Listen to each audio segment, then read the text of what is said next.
지난 SK바이오팜이 상장할 때를 기억하시나요? 상장을 하자마자 주가가 2배, 3배 뛰면서 청약에 대해서, 공모 주식에 대해서 관심도가 갑자기 상승을 했는데요. 그만큼 SK바이오팜에 대한 기업의 기대와 또 많은 유동성이 그 결과를 만들어냈다고 할 수 있습니다. 이번에는 SK바이오팜과 마찬가지로 바이오 회사인 SK바이오사이언스가 상장을 하게 됩니다. SK바이오팜보다 더 높은 성과를 내고 있고 기대감도 그만큼 높다고 생각되니 반드시 해야 되는 청약이라고 생각합니다. 이와 관련해서 SK바이오사이언스가 과연 어떤 회사인가에 대해서 다뤄보겠습니다. 그리고 그 다음은 청약 정보들에 대해서 다뤄보도록 하겠습니다. 아마 이런 것들이 궁금할 것 같아요. SK바이오사이언스는 어떤 사업을 하는 회사이며 어떤 것을 주력으로 하고 있고 또 매출액과 영업이익은 잘 나오고 있는지, 앞으로의 전망은 어떨 것인지, 그리고 혹시나 SK바이오사이언스에 투자를 하게 됐을 때 어떤 상황들이 투자자들에게 위험이 되는 상황인가에 대해서 말씀드려보도록 하겠습니다. 그리고 구독과 좋아요 꼭 부탁드립니다.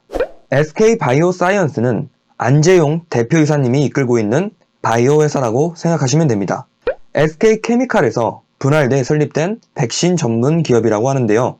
일단 백신을 만드는 기업이구나 라고 생각을 하고, 그럼 어떤 백신들을 만드는 것일까 라는 궁금증부터 해결해 보도록 하시죠. 총 4가지의 백신을 판매하고 있습니다. 첫 번째, 스카이셀플루. 한마디로 독감 백신이죠. 성인용으로는 국내 최초, 소아용으로는 세계 최초로 상용화해 성공한 세포배양 독감 백신이라고 합니다. 또한 4가지 바이러스를 동시에 예방할 수 있는 4가 독감 백신을 세계 최초로 출시했다고 합니다. 저희가 독감 주사를 맞으러 갔을 때 3가, 4가 둘 중에 하나를 맞잖아요. 이런 것들의 의미가 몇 가지의 바이러스를 동시에 예방할 수 있는지 라는 것이라고 이해하시면 됩니다. 두 번째로는 스카이 조스터입니다. 대상포진은 수두 같은 것이라고 생각하시면 되는데 피부에 포진, 물집 같은 게 생기는 것입니다. 그렇게 생기게 되면 굉장히 아프다고 해요. 50대에서 70대 사이에 많이 발병된다고 하는데 예방하기 위해선 미리미리 백신을 맞아야겠죠? 주식 관련 컨텐츠인데 이런 바이오 관련 내용들을 설명하다 보니까 건강 컨텐츠인가 라고 느끼게 되는 것은 저만의 느낌인가요? 아무튼 SK바이오사이언스가 20년 3분기 기준 국내 점유율 50%를 확보했다고 하는데 2017년부터 꾸준히 점유율이 높아진다는 것은 브랜드 이미지도 자리가 잡혔고 부작용도 없다는 것이겠죠. 세 번째는 스카이 바리셀라입니다. 이름도 굉장히 어렵네요. 이것은 수두 백신입니다. 대상포진이랑 비슷하다고 생각하시면 되는데 수두는 소아에게 주로 발생이 됩니다. 아마 많은 소아들이 수두 백신을 접종하는 것으로 알고 있습니다. 그러니 이 백신도 앞으로 꾸준히 접종할 것으로 예상이 되니 사업의 안정성 관련해서는 믿을만할 수 있다고 생각이 됩니다. 그리고 마지막으로 앱스틸라입니다. A형 혈우병 치료제입니다.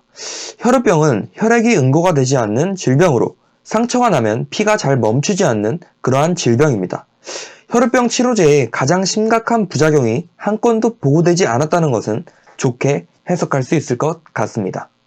각 제품의 시장 점유율은 19년 대비 증가하고 있다는 것을 알 수 있습니다. 이 표는 SK바이오사이언스의 프리미엄 백신 개발 현황입니다. 자궁경부암 백신은 1상 2상을 완료했고 소아 장염 예방은 3상 진행 중이고 차세대 폐렴구균 백신은 미국에서 2상 진행 중이라고 합니다. SK바이오사이언스의 파이프라인인데요. 투자를 결정하는데 참고하시면 아주 좋을 것 같습니다.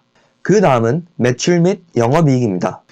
재무제표의 포괄손익계산서를 보시면 영업이익이 2018년부터 꾸준히 증가하는 것을 볼 수 있습니다. 특히 20년 3분기까지는 18년, 19년, 1년간 번 이익보다 많이 벌어들이는 것을 알 수 있습니다. 물론 코로나의 영향도 있겠지만 앞으로도 꾸준히 상승할 것이라고 생각이 됩니다.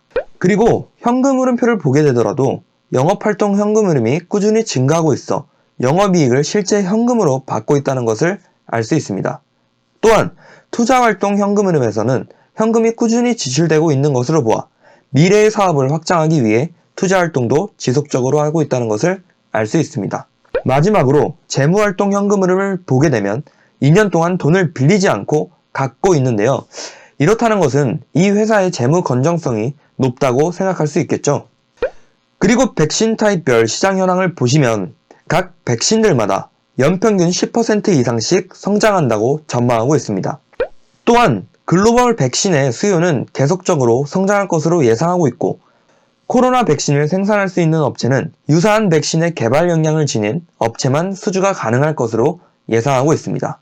앞으로 백신 위탁 생산 규모는 CDMO 시장의 성장과 더불어 지속적으로 성장할 것으로 예상하고 있습니다. 여기서 CDMO란 항체 바이오 의약품 위탁 생산을 함께 일컫는 말이라고 하는데요. 쉽게 얘기하면 백신이나 의약품들을 위탁 생산한다고 보시면 됩니다. 삼성전자의 파운더리 같은 느낌인 거죠. 그리고 신규 사업 등의 내용 및 전망에 대해서 말씀드리면, 기존에는 국내 프리미엄 백신 중심에서 신규 예방용 백신 파이프라인을 개발하기 위해 노력하고 있다고 합니다. 또한 코로나 백신 후보 물질 개발 사업에서 우선순위 협력 대상자로 선정되었고, 코로나 백신 후보 물질을 개발하기 위해 임상을 진행 중에 있다고 합니다. 그리고 CDMO나 CMO 사업을 추진하려고 한다고 합니다.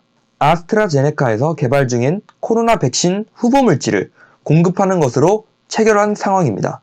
여기서 말하고 있는 것은 코로나 백신을 개발하고 있는 곳은 많지만 생산시설을 갖추는데 큰 비용과 시간이 걸리기 때문에 대부분 글로벌 거점 백신 생산업체를 중심으로 성장할 것으로 예상하고 있으며, 아시아 개발국 간의 코로나 생산 및 넌-코로나 CDMO까지 확대하며 사업을 본격화할 계획을 가지고 있다고 합니다. 하지만 여러분, 이런 것만 듣다 보면 굉장히 좋은 회사구나 라고 생각할 수 있는데요. 그렇기 때문에 투자자들이 간과하고 또한 생각하지 못하는 그러한 위험한 상황들에 대해서 말씀드리도록 하겠습니다. 첫 번째는 코비드-19, 코로나로 인한 글로벌 경기 침체 및 주식시장 변동 위험이 있습니다. 요즘은 하루에 코스피 지수가 2%에서 3%가 올랐다 내렸다 하는 정말 미친 장인 것 같습니다. 이런 상황이니 무조건적으로 투자를 하는 것은 굉장히 조심스럽게 해야 됩니다. 물론 이런 변동성인 상황에서 이러한 파도를 잘 타는 분들도 계시겠지만 아마 대부분의 사람들은 이러한 파도를 거꾸로 탈 수 있다고 생각이 됩니다. 그러니 아무리 좋은 회사라도 이러한 변동성에서는 투자를 장기적으로 하겠다라는 마음가짐으로 하시면 좋을 것 같습니다. 두 번째는 주력 시장 성장 둔화에 따른 위험이 있습니다. 코로나가 종식되어서 독감 백신 수요 감소 등으로 인한 판매 단가가 하락할 수 있습니다. 또한 마스크를 쓰는 습관들을 사람들이 가지게 돼서 독감 환자가 감소되는 것이죠. 그렇게 되면 독감 백신 시장의 성장이 둔화될 수 있겠죠. 그러면 당연히 백신 관련 회사들은 성장성과 수익성에 부정적인 영향을 미칠 수 있습니다. 그리고 수주 계약의 생산 지연 및 연장 실패 등에 따른 위험이 있습니다. 아스트라제네카 및 노바백스와 코로나 백신 위탁 계약을 체결했습니다. 하지만 요즘 기사들을 보게 돼도 백신 접종 후 사망이 늘어나고 있고 또 이상 증상 신호가 있다 라는 사람들이 굉장히 많은데요. 현재 확실치는 않지만 한마디로 이런 위험들이겠죠. 이런 상황들이 투자자들에게는 굉장히 위험한 상황입니다. 그리고 후속 파이프라인 임상 지연 및 실패 위험이 있습니다. 당연하겠지만 미래 사업인 후속 파이프라인이 계획 대비 임상 지연 및 실패하게 되면 성장성에 큰 악영향이 될 수 있습니다.